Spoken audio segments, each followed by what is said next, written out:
Hello, everybody, and welcome to a very special edition of the Cerebral Smack Talk, a Wednesday night edition of Cerebral Smack Talk live on YouTube.com. It is good old MF Michael Fletcher alongside the whole crew: Anthony, the Hitman Florio, the Phenom Michael Bullock, and the Twisted Angel Dee Woodson. The crew is all here tonight, and we are going to be talking about SmackDown Live that went down last night.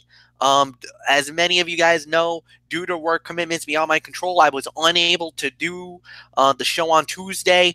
So we're doing it tonight as part of a busy week of WWE action. Of course, tomorrow night is a very special edition of Strictly Sports because it paves the way for NXT TakeOver Chicago and Money in the Bank on Friday night. So we'll get all into that a little bit later in the evening. Not only that, however, tonight on the Mikey's Mindset, we also will have my thoughts on New Japan Pro Wrestling's Dominion show.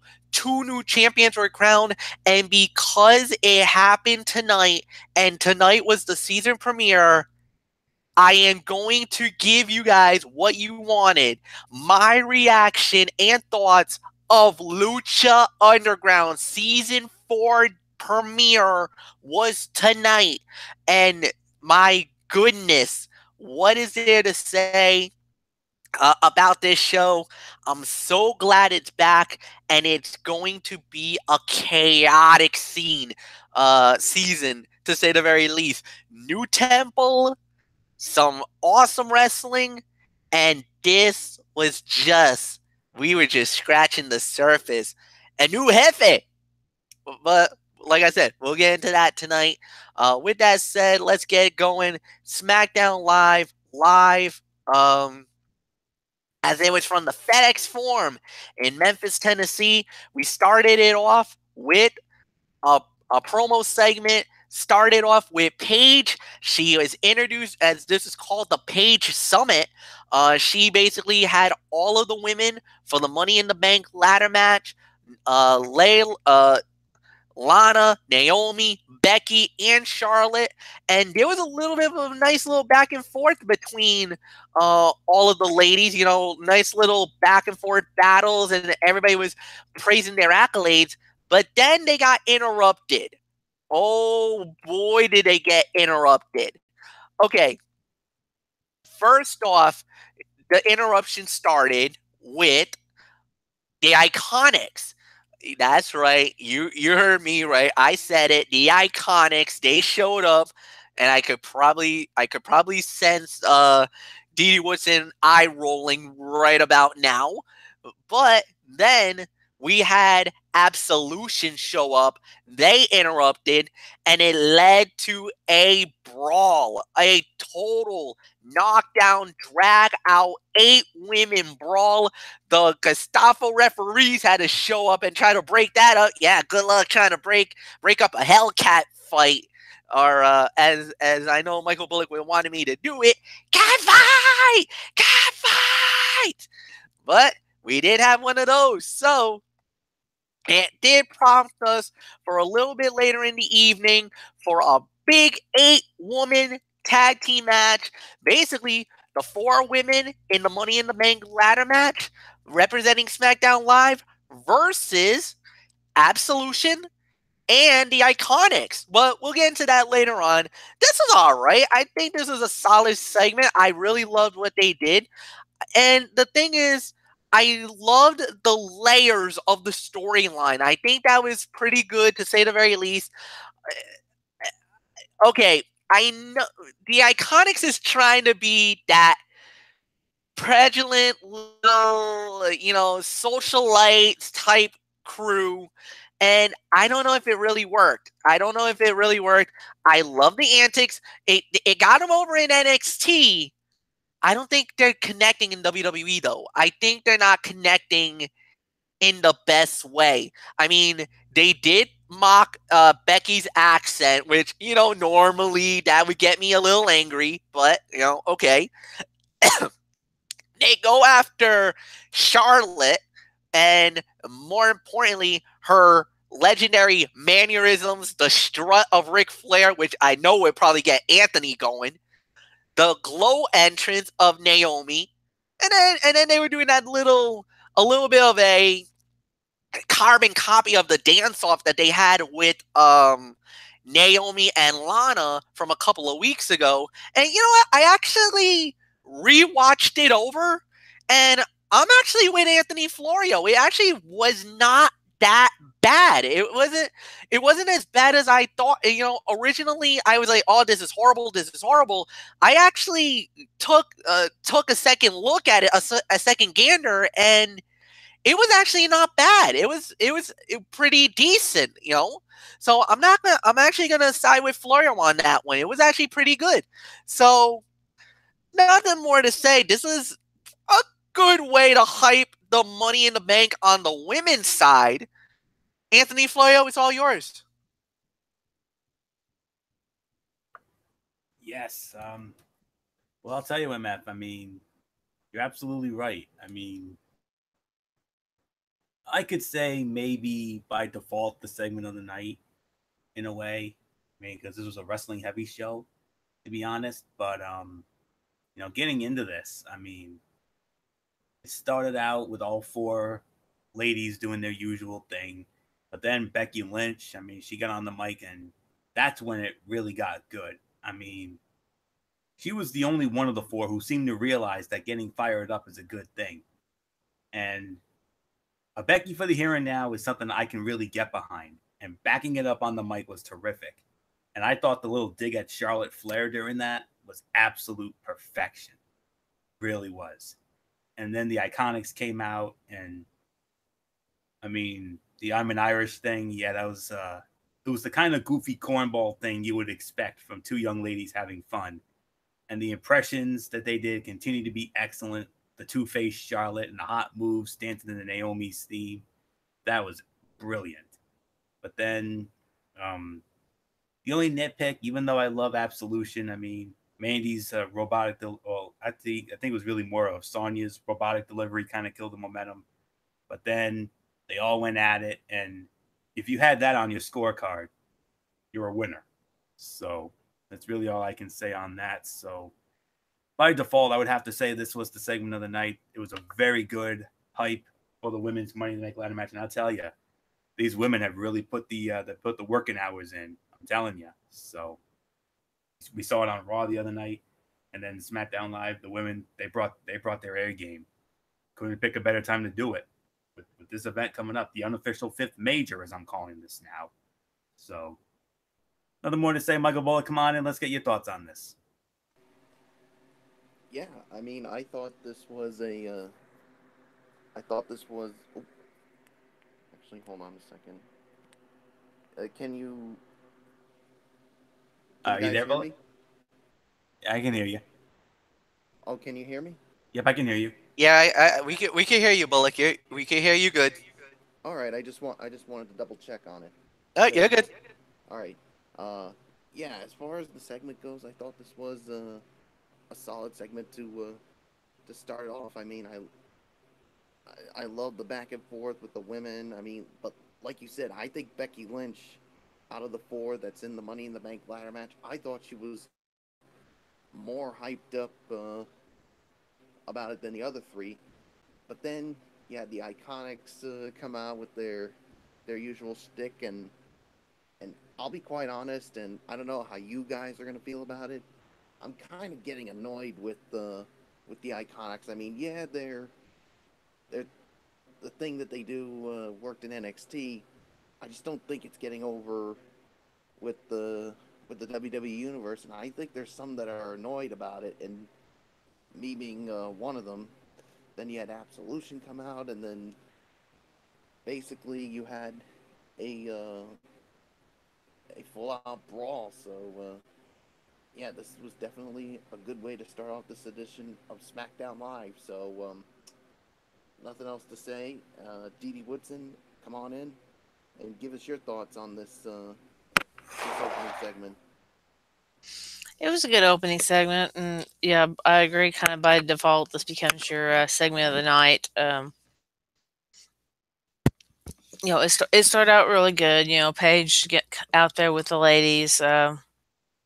Just talking it up, and them getting to hype this match, and then all of a sudden you have the I guess you could say the losers from the qualifying matches come out and you know doing their little bit because we didn't make it in the match, so we got to say our part. So they're out here saying their part, and then all hell breaks loose, and they just all go at each other. Um, so yeah, I mean, it was a good opening segment. I think it was a great way to start SmackDown. Like Florio said, it was a very wrestling heavy show. So not much more I have to say about it. Take it, Fletch. From the wrestling segment of the night to what many people on the IWC and I'm probably getting a feeling from all you guys was the fight of the night. Daniel Bryan goes one-on-one with Shelton Benjamin, first time ever. They were promoting that pretty hard before the match even began, that this is the first encounter for these two great superstars. And when it was all said and done, it was the Yes Man from Aberdeen, Washington, getting the victory. And oddly enough, the site of the greatest Monday Night Raw moment in the history of WWE, the Occupied Raw started in that very venue at the FedEx Forum in Memphis. Anthony Florio, it is all yours. It is poetic justice. The where the where you even said it, one of the greatest moments on Monday Night Raw history. Daniel Bryan gets a big win, momentum for Money in the Bank. Hallelujah to that, MF. You're absolutely right. I mean, you nailed everything. This was the fight of the night. How so? 4 stars. That's what it is. This was a 4-star match, my friends. I mean, let's break it down. I mean, when this match got started, it was predictably awesome. I feel like right now, Sheldon Benjamin is super under the radar this year because he hasn't really done too much since returning last year. But don't forget, he's a tremendous wrestler with one of the best amateur backgrounds going. And Bullock told me this. Bullock informed me of this match, and that's the first thing that went into my mind right there. It's not much of a stretch to say this was the best Benjamin has looked since returning. The precision attack to Daniel Bryan's knee was some of the most focused work anyone in WWE has done lately. And Daniel Bryan answered with his own attack to Sheldon's knee, which I thought brought a nice symmetry to the bout. And the finish to the match was so damn awesome. Daniel Bryan went for the yes lock, but the knee pain slowed him down. He was unable to properly cinch it in. Sheldon powered out. He seamlessly transitioned into a half crab, which he had used earlier as part of his assault on Bryan's knee. But Sheldon's knee also made it difficult for him to lock in the hold. And then Daniel Bryan was able to reverse into the heel hook, get the quick tap out to end things. I mean, Daniel Bryan right now is being built up as the ultimate submission machine / greatest technical wrestler in the world, which I think is wonderful for all involved. Now, as far as the match against Big Cass goes on Sunday, it's not going to be as good as this one. But Bryan can probably pull something halfway decent out of the big man. So, out of all the matches on the SmackDown side of things, that's the only match that I have concerns about. But other than that, that's all I can say. So, fight of the night, solid 4 stars, well done. This was scientific chain wrestling at its finest. And Michael Bullock, as I bring you in, I mean, you know how much we love our technical wrestling, and I thought this was one of the best technical wrestling bouts that we've seen in WWE in a long time. So 4 stars, Bullock, my man, it's all yours. Oh yeah, this was definitely 4 stars. This was definitely fight of the night. I mean, when I first heard of this match, I think this has a chance to be a match that'll definitely steal the show. And boy, howdy, it did. And I mean, kudos to both men. I mean, fighting for the first time ever. We knew it was going to be something good, and they certainly pulled it out. So, I mean, this definitely gives Daniel Bryan some momentum going into his match up against Big Cass this Sunday at Money in the Bank, I can guarantee you that match won't be as good as what we saw last night. So, 4 stars, fight of the night. Dee what's in your thoughts on this match? I agree. Fight of the night, 4 stars. Great way to start the show. Great momentum for Daniel Bryan. I mean, you guys pretty much said it all. I'm not going to say anything else. So, Fletch, take it for a spin. Yeah, this is as good of a match that I saw, and just to see these two guys go, I was completely and utterly enthralled in this match. It felt this is why I think a lot of people are very high on the SmackDown roster now, is because you got these matches that is gonna be amazing. Could be, if you give it the ample time and just let them go. I mean, you're taught this is gonna be this is the standard now for SmackDown Live, which is you expect good quality of wrestling, good action, maybe a little limited on talk, but if you're wrestling heavy like this show was, this is what you're looking for, and this is what you want. You know, Daniel Bryan gets a lot of momentum going into Money in the Bank, which is a real good thing. But to go up against a gamed challenger like Sheldon Benjamin, who is definitely well renowned, well successful in so many different federations, I mean, for me, this was a tremendous way to start the show. I mean, you can't go wrong with this. This was a monster hit. And definitely, if there was a hit list, this would definitely be on the hit list. So the next thing we had a lot of stuff here. Then we had a promo with Jerry Lawler talking about AJ Styles. We're not gonna get into that, but what we do need to go into was uh, this match. Samoa Joe going one on one with Rusev. The Miz, of all people, was named the special guest referee. He actually went to Paige, after a little funny skit going on, he actually asked her if he could be the referee for the match, and Paige actually said yes. Huh. Well, I mean, it does have a little bit of an impact because of the fact that, yes, The Miz is a part of the Money in the Bank ladder match. So is Rusev. So is Samoa Joe. So, okay, I guess we can let it be. But when it was all said and done, the winner of the bout in 12 minutes and 11 seconds, it's Rusev Day. That's right. He gets the victory, getting the Mashka kick. 1, 2, 3. Wow. Big win for Rusev going into Money in the Bank. Michael Bullock, I give it to you. Yeah, I mean, this was definitely surprising. I mean, I thought Samoa Joe was going to go over on Rusev here, but no, Rusev gets a big win here, and it was definitely Rusev Day last night, and I'll give it about I'll give it 2.5. I'll give it 2.5 to 3 stars. I mean, I thought there were times in the match it did feel a little slow, but I still thought it was good for the amount of time that it got.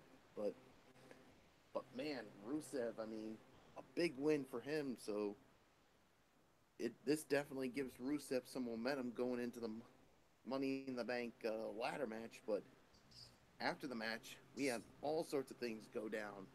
Rusev laying out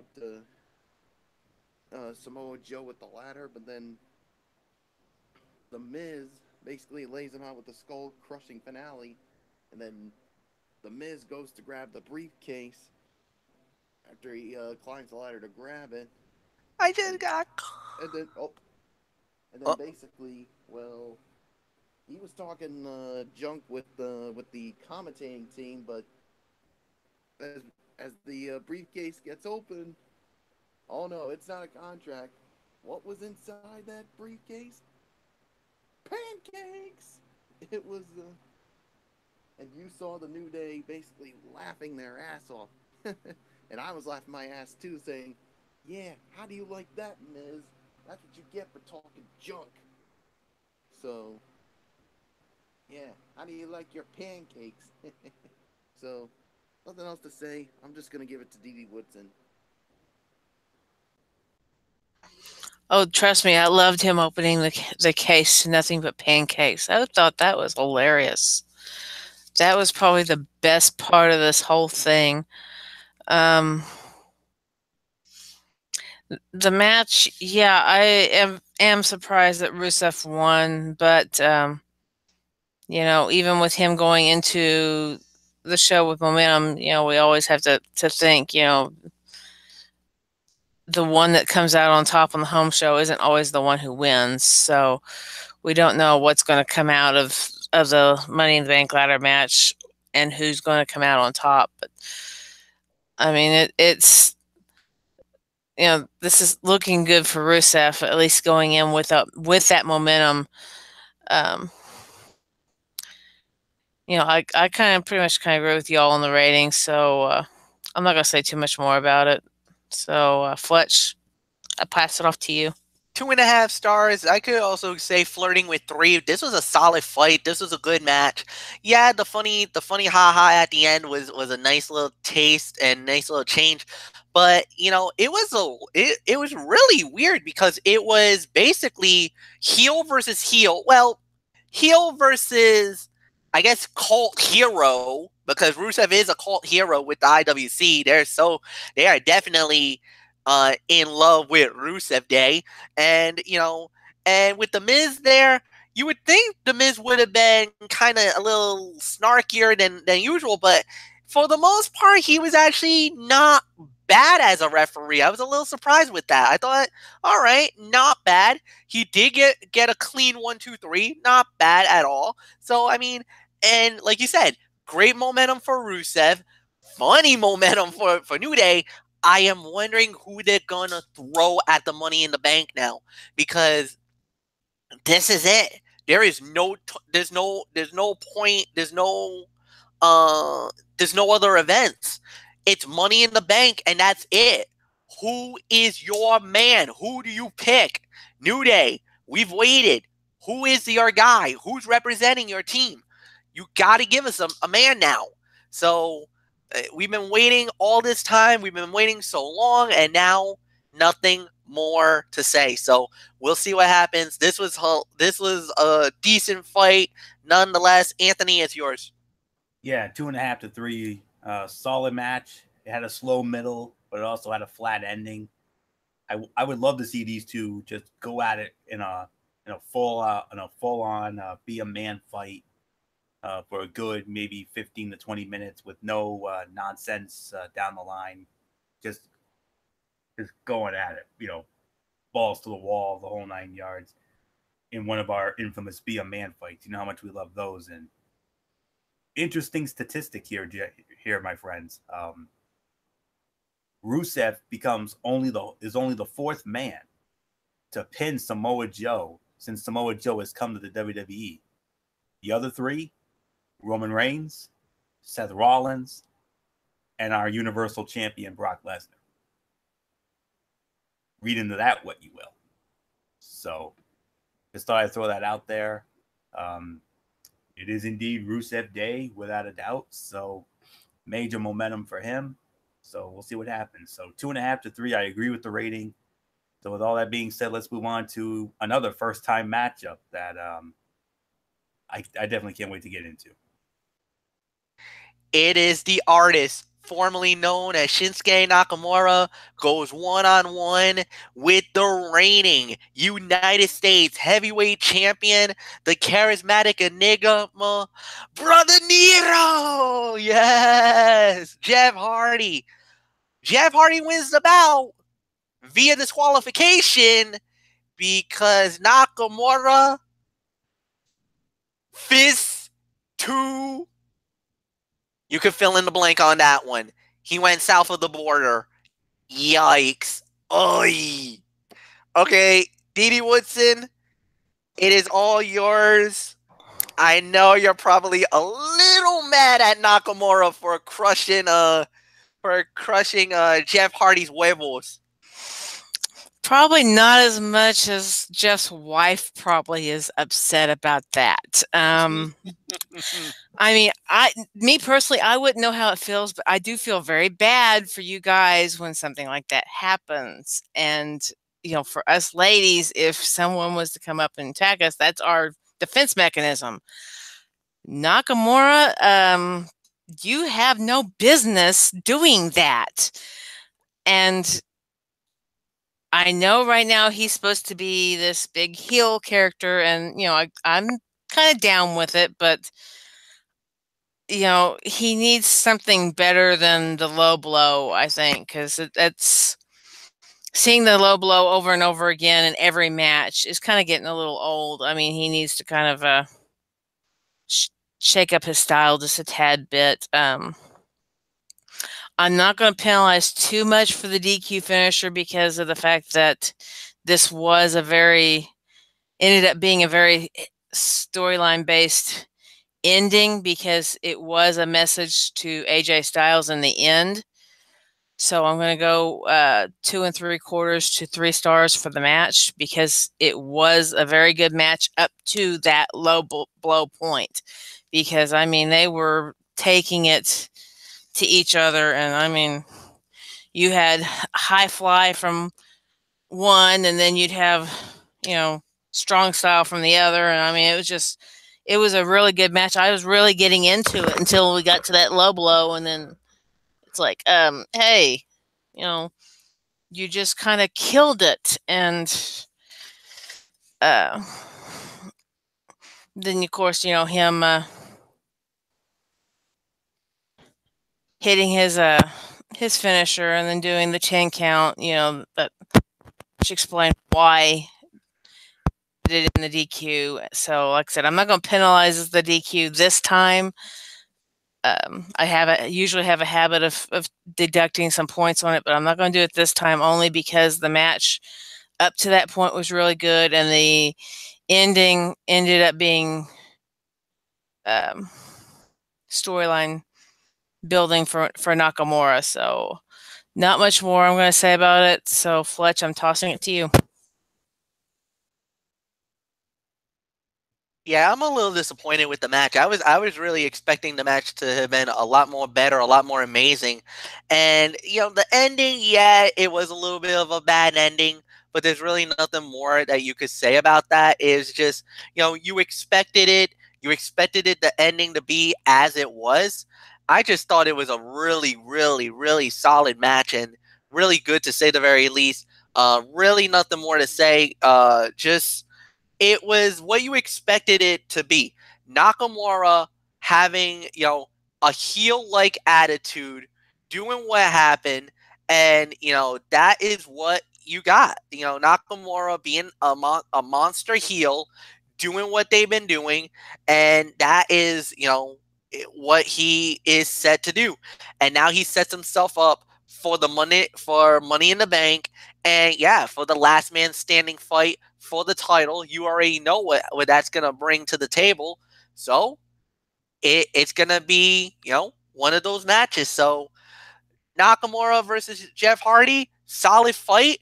I'm gonna say it, maybe three, about 2.5 stars. Solid fight, and congratulate, Jeff Hardy wins by DQ. Nothing more than that, and upward and onward we go. So, yep, Anthony, it's all yours. 2.5 to 2 3/4. I mean, it was pretty good, despite the fact that Jeff Hardy was limited and was clearly playing the hits to get by. Now, there have been conflicting reports that he's been having nerve issues, and he's been very limited in the ring as of late. And if these reports are true, I hate to say this, but they should consider getting the United States Heavyweight Championship off of him ASAP. But other than that, I mean, like I said, it was a solid match, despite the fact that Jeff was limited and all that. And Shinsuke came away looking strong heading into Money in the Bank, and they did so without having Jeff Hardy lose cleanly or whatever. But yeah, I mean, I agree with MF. I mean, considering the talent involved, I was honestly expecting this to be the fight of the night. I really did. But but it disappointed. And of course, the DQ finish played into my rating as well. That's why I gave it the 2.5 to 2 3/4. I'm still holding out hope that Shinsuke Nakamura wins the title at Money in the Bank. I mean, don't get me wrong, AJ Styles has had a wonderful run with the title since November. But there's more. I think there's more AJ can do without the title. And maybe Shinsuke winning the title um, will be the Kinshasa in the pants, if you will, that Shinsuke needs to get to the next level that we all know he's capable of. So there's really nothing more to say here. So 2.5 to 2 3/4. Disappointing match, but considering the talent involved, but it was fine for what it was. But MF, you're absolutely right. Considering the talent involved, it should have and could have been so much better. Move on. All right, and then we. Oh, I was gonna say, don't forget about me. Oh, yeah, Bullock, I'm sorry, it's yours. it's yours, Michael Bullock. Oh, that's okay. That's okay, guys. Yeah. Yeah, I'm gonna give it 2.5 as well. I mean, disappointing. But I thought it was good for the time that it had. I mean, yeah, the DQ did really kill it, but leading up to it, I mean, I thought the action was good. I mean, despite the limited action from Jeff Hardy, and I heard those same things too, Florio. So yeah, then Nakamura basically hitting the Kinshasa after the match and counting the 10, basically sending a message to the champ. So yeah, there's really nothing more that needs to be said. I mean, you guys pretty much touched on everything, so let's move right along, Fletch. All right, guys, and it's on to the main event of the evening. Now, originally, it was going to be just a four-way, basically a four-on-four style match. But then Asuka basically asked to get her an opportunity at Carmella. And sure enough, our general manager, Paige, says yes, all right, and made it a 5-on-5 tag team matchup. That's right. It's a 10 women tag for our main event on SmackDown Live with all of the women of the Money in the Bank event for the SmackDown side, leading off the women from the, I guess we could say, Team Money in the Bank. It is Naomi, Becky Lynch, Charlotte Flair, the Ravishing Russian Lana, and the number one contender for the SmackDown Women's title, the Empress of Tomorrow, Asuka. On the other side, we have is Absolution, Sonya Deville and Mandy Rose, the Iconics, Peyton Royce and Billie Kay, and the reigning, defending, undisputed WWE SmackDown Women's Champion, the Princess of Staten Island, Carmella. When it's all said and done, the winners of the bout in 12 minutes and 55 seconds was indeed Naomi, Becky Lynch, Charlotte, Asuka, and Lana, as it was Asuka getting the Asuka lock on Carmella to make her tap out. Oh my goodness. All right. Who leads off here? Michael Bullock? Is it you? I think it's you, Fletch, because I think we last let off with Dee Woodson. Yeah, okay, that's true. That's true. Okay. I stand corrected. Decent main event. Good match. Solid fight. 3 stars. I definitely liked the match. I think everybody was really good in the match as a whole. I thought there was some good plot points, some really good action, and the thing was, at the end of the day, what a major victory for Asuka. Of course, now you kind of have to wonder: is that bad news for Asuka? Could that mean Carmella wins at Money in the Bank? Because Normally, when you get the victory like that, that kind of gives you some bad juju. I hope not, but we'll wait and see what happens there. But this was a solid match, man. Good. Definitely the final 2 minutes kind of felt a little rushed. I wish it wasn't that rushed. But for the most part, I thought everybody did their part really well. Good chain wrestling, good chaotic scene towards the end that once the fight started breaking down, look out. I mean, this got really good towards the end, but the right person won, the right team won, and like I said, major momentum for the Empress of Tomorrow going into Money in the Bank in Chicago on Sunday night. Nothing more to say. 3 stars for me. A decent to solid main event. Anthony Florio, it's yours.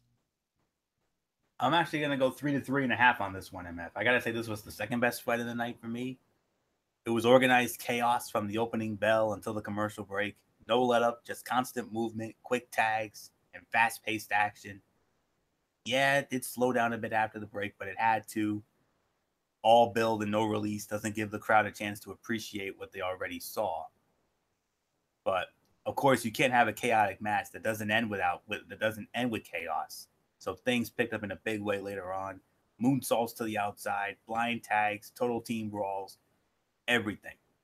And say what you want about the Iconics, but their selling was a thing of beauty, and they've got a long future in WWE if they can keep making everyone look good. And I thought they did that here. And Asuka withstood everything Carmella threw at her, forced the champ to tap out quickly to the Asuka lock to end the bout. And then, of course, the 4 representatives of the Money in the Bank ladder match surrounded Asuka as they looked up at the briefcase. Yeah, Asuka hasn't won the belt yet, ladies. So, but other than that little nitpick, I mean, what a strange ending to what I thought was an amazing match. If Daniel Bryan and Shelton Benjamin hadn't blown me away, I would have given this the fight of the night, honestly. But this was the second best fight of the night on my end. I'm giving this 3 to 3.5. No question about that. No brainer. Michael Bullock, it's yours.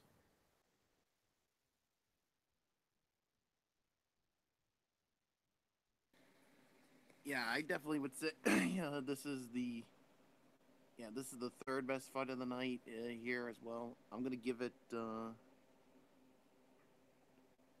about 3 stars as well. I mean, I think I thought this was a good match. I mean, yeah, the last 2 minutes felt rushed, but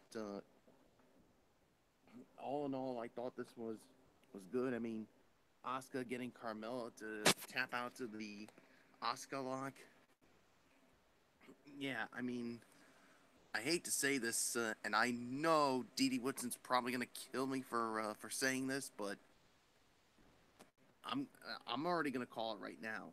I think Carmella is gonna retain the title. I mean, they go the old booking 101. I mean, I hope I'm wrong, and if I'm wrong, I'll eat that slice of humble pie. I'll say it right now. So, but you know how WWE goes with booking 101, and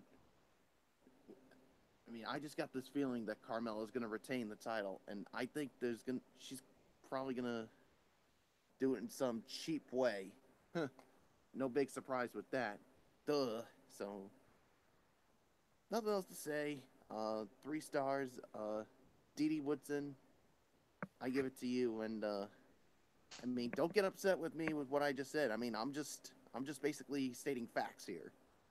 Yeah, that's true. I mean, booking 101, it would be Carmella that would walk out with it. But like I said earlier, we don't know what the writers have in store because we've seen how they've been the last few weeks leading up to this. I mean, you had weeks of monkey riders on Raw, and then these, really good matches and stuff on SmackDown, and then Monday on Raw we actually got a little bit better. I was happy to say it was it was more enjoyable. We didn't have as much crap. Today, or on SmackDown, we still really good stuff leading up. So we could go home. Very pleased that I can say that we had. So, you know, I'm going to pretty much say, it was the second best fight of the night. 3 to 3 1/4. It was the girls did a very good job. Yeah, Oscar, pretty much kind of at the end there, pulled off the ultimate win, which could lead to, Carmella winning at the pay-per-view. But at the same time, we don't really know what's going to happen at Money in the Bank with the ladder match, and for all we know, whoever wins that contract could even cash it in that same night. So we still have that possibility, although I don't really think that's going to happen, but it's there. We got to have that in the back of our mind as well. So, but yeah, I say the ladies really shined on SmackDown just like they did on Raw. Nothing really bad to say about the main event, so I'm going to toss it over to Fletch. And it's time for the overall reviews, and Anthony Florio, you lead off. Oh, SmackDown Live, you did it again. I mean, you whooped Raw again. There's no question about it. 8.5 to 9 out of 10. I'm standing by it. If I rated it too high, I don't care, because this show delivered in spade. I mean, every match was solid to good to great. Daniel Bryan and Shelton Benjamin really blew me away. I knew that was going to be good. I didn't know it was going to be that good. Unbelievable. That was the fight of the night for me. Second best fight of the night, that 10-woman main event. Just because of the organized chaos during that. And then another very good. And then you had the other two matches that I felt were solid and good. Nakamura and Hardy, the disappointing fight. And then Rusev and Joe. You put those two, you give them a pay-per-view bout, that could be something awesome down the road. Especially be a man fight. And then that opening segment, was really good as well. Nothing on the show was remotely bad. A couple of the matches could have gone better. Well, actually, one match could have gone better, and that was Hardy and Nakamura. If that had gone a little bit better, the rating, we probably would have been flirting with 10 status, because that's how good this show was. I mean, I always say 205 Live is the best weekly episodic show when it comes to the world of professional wrestling nowadays. But SmackDown Live is right behind. I mean,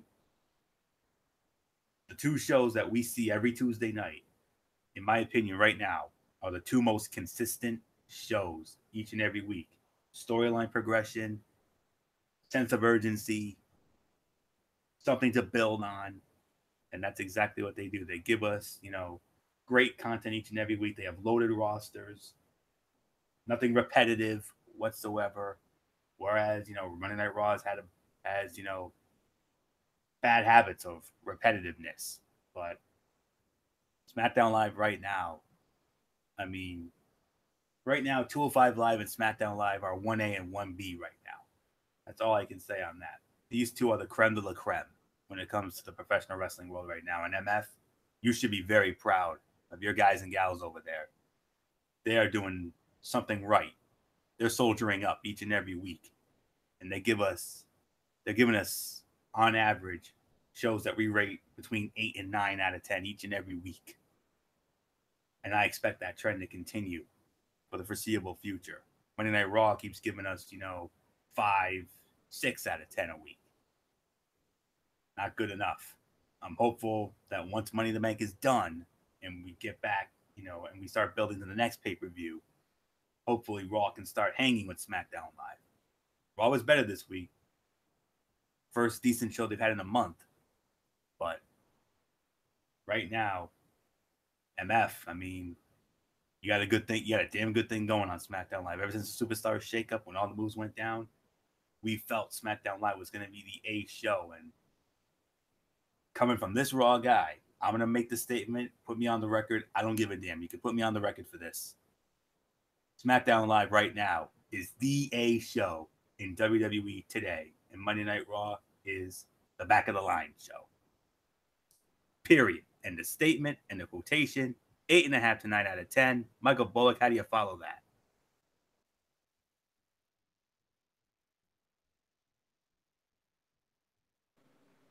Yeah, I'm gonna give it 8.5. For this edition of SmackDown Live. I mean, there really wasn't any matches could have been better, but I thought all in all, I thought it was a good final build for SmackDown Live for Money in the Bank. So yeah, and that's why SmackDown Live continues to be what it is right now. So there's really nothing more that needs to be said. Dee Woodson, I give it to you. Yeah, this was really one of the better go home shows that I've seen in a while, and you know, like y'all.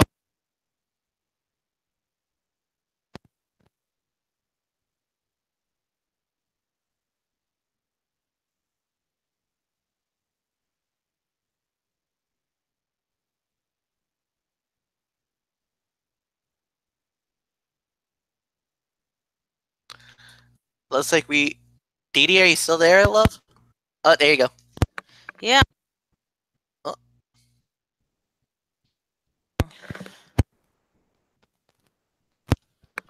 Can you hear me now? you're good. Okay. I don't know what's going on. Probably my mic going out, I guess. I don't know. Yeah, it looks like Dee's having mic issues. Yeah, it's tough to hear. I think you better take this play. Yeah, I think we got her now. Going out. Yeah, it's like going in and out. Yeah. Let me get on the cell phone and I'll finish it on there. Okay, all right. So we'll give Dee a minute to get herself ready and to go on that, and we'll get her the final thoughts of the show. And without a doubt, it was a, like everybody's been saying, this was a solid SmackDown Live. At the end of the day, I gotta agree. This is an 8.5 out of 10. This was a very good, very solid event more than anything else. And at the end of the day, this was more than successful. This was solid enough. And now that we do have Dee Woodson, all right, I gave the rating of 8.5 out of 10. So why don't you continue on the thought that you were going for? Okay, yeah. I was saying that there wasn't really anything super bad about the show. The Lawler segment probably could have been a little bit longer, but of course, they had him on there just because of where they were. Even the backstage segments where you had Paige, Asuka, Paige, Miz. Just her walking through the back. Even that was really good. Although the Miz segment was a little weird. But that kind of stuff happens. All the matches, there wasn't anything, we didn't have any cutouts. And when you have a show with no cutouts, I mean, that's makes a pretty damn good go home show. You had the fight of the night being surprisingly the, first match of the night. You had and then you had a bookend at being the second match of the night, being the ending match. And then you had the little fillers in the middle. Although I think we all expected Hardy and Nakamura to be a little bit better than it was, but like I said, because I know I'm the only one who didn't score it lower for the DQ finish. It still ended up being, in a strange way, storyline building. Everything on the show, storyline building, backstage stuff, storyline building. That's what SmackDown's notorious for, storyline building. That's something that the Raw writers still haven't got. And, occasionally you get maybe something that will fall in that line on Raw, but not that often. So, Florio said it earlier, SmackDown right now, for at least these last few months has been definitely kicking Raw's butt, and I don't know if it's going to continue after Money in the Bank because here we're going to be after this building for the next pay-per-view, building for the next big show coming up, and we're going to have these big aftermaths on Raw and SmackDown. What happened on paper, the pay-per-view, and we'll have to see, who has the contracts. Did one go to Raw, one go to SmackDown? Did they both go to Raw? Did they both go to SmackDown? Did any titles change? You're gonna have all this. I think the biggest thing that I'm a little bummed about is I heard that one of the tag team titles ended up on the pre-show. I can't remember if it was Raw or SmackDown, but one of them ended up on the pre-show, which sucks, but it is what it is. I'm actually going to tag the rating a tad bit higher than you guys. I'm actually going to shoot it at 9, just like I shot the higher rating on Raw than you guys last night. I'm shooting the higher rating on SmackDown than you guys tonight. So, darn good show. Not, nothing really negative in the show other than, the interview segment being a little bit short. And, the Hardy Nakamura match could have been just a tad bit better, but hey, it's still entertaining, even though, it wasn't top quality. So, not much more I'm going to say about it.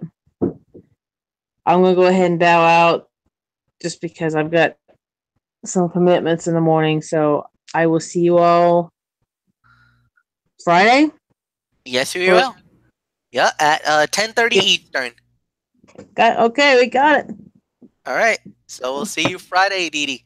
All right, and now we're gonna go right into the Mikey's Mindset. You guys have been waiting for this. New Japan Pro Wrestling, the Dominion show. Let's go right into this. As it started off with Sukigun versus Roppongi 3K for the IWGP Junior Heavyweight Tag Team titles.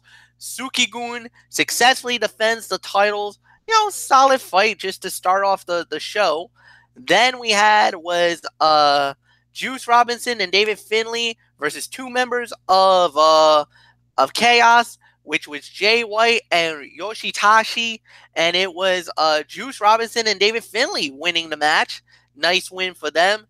Then we had another tag team fight, as it was Sukigun, Minoru Suzuki, and Zack Sabre Jr. versus Tamarito Ashihi and Toriyanu. Zack Sabre Jr. and Minoru Suzuki wins the match. Nothing more to say about that. Next thing we had was a triple threat match, a three-way dance for the Never Openweight Championship, as it was Yurigato, Takashi, and the unbreakable Michael Elgin, the winner of the bout, and new IWGP Never Openweight Champion, the unbreakable Michael Elgin. He wins the title. And it was an unbelievable match. Definitely one of the top fights of the evening. Then we had was for the IWGP Heavyweight Tag Team titles from Los Ingobernables de Japón, Sandata and Evil versus the Young Bucks of Bullet Club, the winners of the bout, and new IWGP Tag Team Heavyweight Champions, the Young Bucks, Matt Jackson and Nick Jackson. They win the championship. Huge deal about that one. Then we had a six-man tag team fight.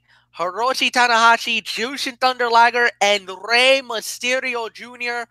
versus members of the Bullet Club, the villain Marty Scurll, Hangman Adam Page, and the American Nightmare Cody. The winners of the bout, the Bullet Club. They win the match, and we move on to the IWGP Junior Heavyweight Championship, as it was Hiro Takahashi versus Will Ospreay, the winner of the bout, and new IWGP Junior Heavyweight Champion Takahashi. He wins the title. absolutely amazing match, to say the very least, as the Time Bomb from Los Ingobernables de Japón takes the belt back. Now we had the double main event, the two fights that was highlighting this Dominion show for the IWGP Intercontinental Championship, as it was Tetsuya Naito putting the title on the line versus Chris Jericho, the winner of the bout in 17 minutes and 16 seconds, and new IWGP Intercontinental Champion Chris Jericho. He wins the title, defeating it's one of the biggest wins of his career, without a doubt. The biggest win ever for Chris Jericho, as he's now the 19th IWGP Intercontinental Champion in the history, the 12th man ever to capture the illustrious title. And actually, to say the very least, he's actually, and to be honest with you guys, he is the fourth American to ever win the IWGP the IWGP Intercontinental title. MVP was the first man ever to do it. Bad Luck Fale was number 2. And the unbreakable Michael Elgin was the third man ever to capture the titles. And now, like I said, actually, no, I stand corrected. Bad Luck Fale is New Zealand, so he's only the third American ever to win the IWGP Intercontinental Championship. I just want to see, wait a minute, where's Elgin from? Or is he just the second ever? Elgin is actually second ever. So, the second ever IWGP Intercontinental Champion from the United States of America. Bad Luck Fale from New Zealand. Michael Elgin is from Canada. So yeah, there it is, guys. Chris Jericho is the second ever American to win the IWGP Intercontinental title, and then in the main event for the IWGP Heavyweight Championship of the World, in 2 out of 3 falls, it was Kenny Omega versus the Rainmaker, Kazuchika Okada.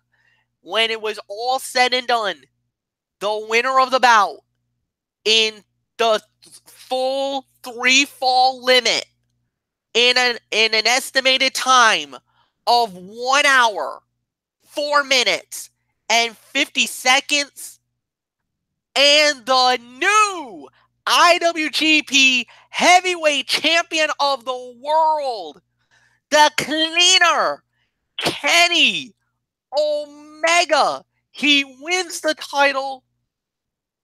Ladies and gentlemen, the 66th IWGP Heavyweight Champion, the 28th man to ever hold the most prestigious title in Japan today. Oh my God.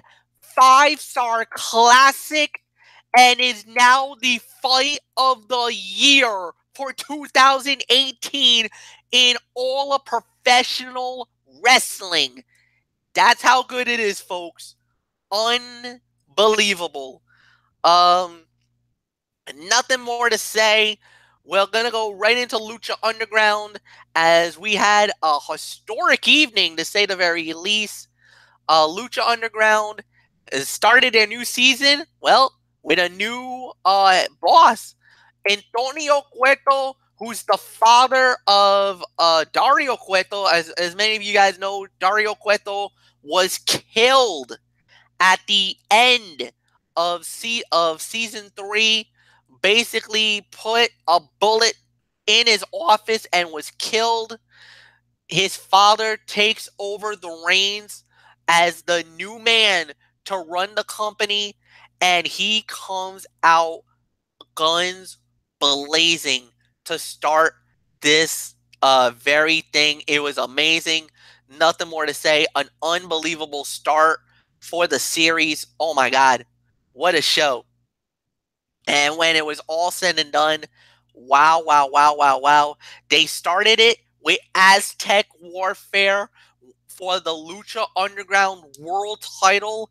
And when it was all said and done, the winner of the bout, and still the Lucha Underground champion, the man who is cero miedo, no fear whatsoever, Pentagon Dark, wins the title or keeps the title.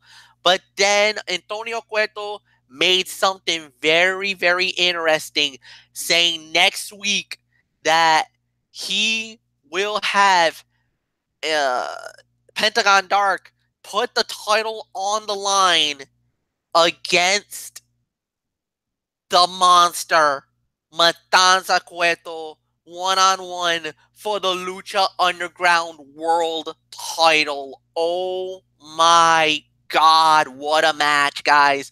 This was amazing. This was awesome. There was so many surprises in the fight. Tommy Dreamer showed up. You had Mr. Spectacular, Jesse Goddard. He showed up. There's so many more surprises coming down the pipeline, down the line. We'll wait and see what happens. Oh my God, guys. This was an amazing show. Amazing way to start the season. That's it. We're done.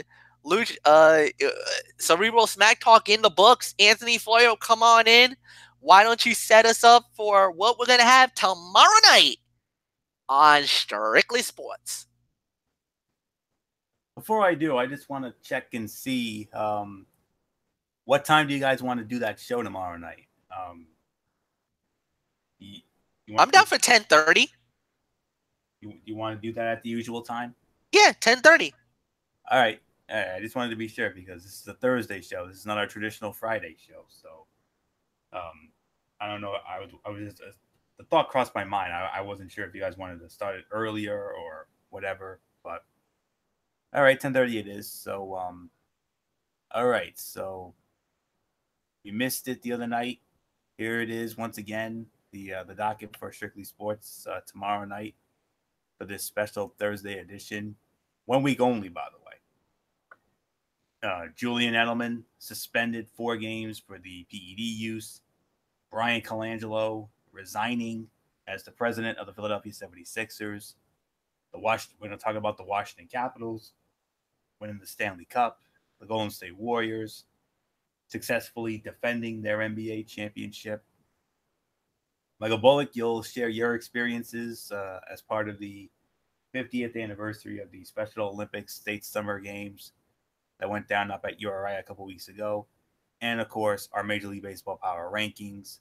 So that's Thursday night at 10:30 on Strictly Sports. And then, of course, don't forget Friday night, we got our big NXT TakeOver Chicago and Money in the Bank preview.